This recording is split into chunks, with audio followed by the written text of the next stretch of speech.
நண்பர்களே திருப்பி வந்துட்டேன். அதாவது இதுக்கு முன்னாடி ஒரு வீடியோ போட்டிருந்தேன். நம்ம டர்போ வந்து செகண்ட் ஹேண்ட் வந்து திருநாள்லேருந்து வந்துகிட்டு இருக்கு அப்படின்னு சொல்லியிருந்தோம் இல்லையா? அந்த பொருள் வந்து இப்போதைக்கு கையில் ரிசீவ் பண்ணிட்டோம். ஸோ இப்போ வந்து வேலையை வந்து ஆரம்பிச்சிடலாம். நம்ம செக் பண்ணி பார்த்தல ரேடியேட்டர் வந்து ஆல்ரெடி எங்கேயோ கொடுத்து பற்ற வச்சு போட்டிருக்காங்க. ஸோ அதனால் நம்ம கம்ப்ளீட்டாக ரீப்ளேஸ் தான் பண்ணணும் அப்படின்னு சொல்லிட்டோம். இங்கே பாருங்கள், மொரட்டால ஒருத்தர் வந்து காப்பி குடிச்சிக்கிட்டு இருக்காரு. முன்னாடி ரெண்டு நாய் இருக்குது, கொஞ்சமாக காப்பி ஊற்றலாம்ல, கல் நெஞ்சக்காரராக இருக்கும். சரி ரைட்டு, புது ரேடியேட்டர் வாங்கிட்டோம்.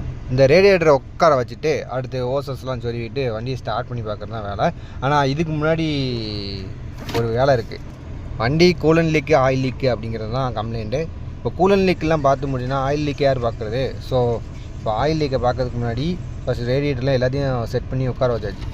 இப்போ ஆயில் சம்பை கழட்டிட்டு அதை வந்து அப்படி கம்ப்ளீட்டாக க்ளீன் பண்ணணும். க்ளீன் பண்ணிட்டு பேக்கிங்கை போட்டு மாட்டிட வேண்டி தான். ஸோ நம்ம படை தளபதி வந்து அதை க்ளீன் பண்ணிக்கிட்டு இருக்காப்புல. ஓரளவுக்கு கம்ப்ளீட்டாக க்ளீன் பண்ணியாச்சு. ப்ரீத்தர் ஓசல் வந்தும் ஆயில் லீக் ஆகிட்டு இருக்குது. ஸோ அதையும் கம்ப்ளீட்டாக சேஞ்ச் பண்ணுறோம். So problem solved. இதேமாதிரி உங்களுக்கு எதுவும் கம்ப்ளைண்ட்டு நியர்பையில் இருந்தீங்கன்னா காண்டாக்ட்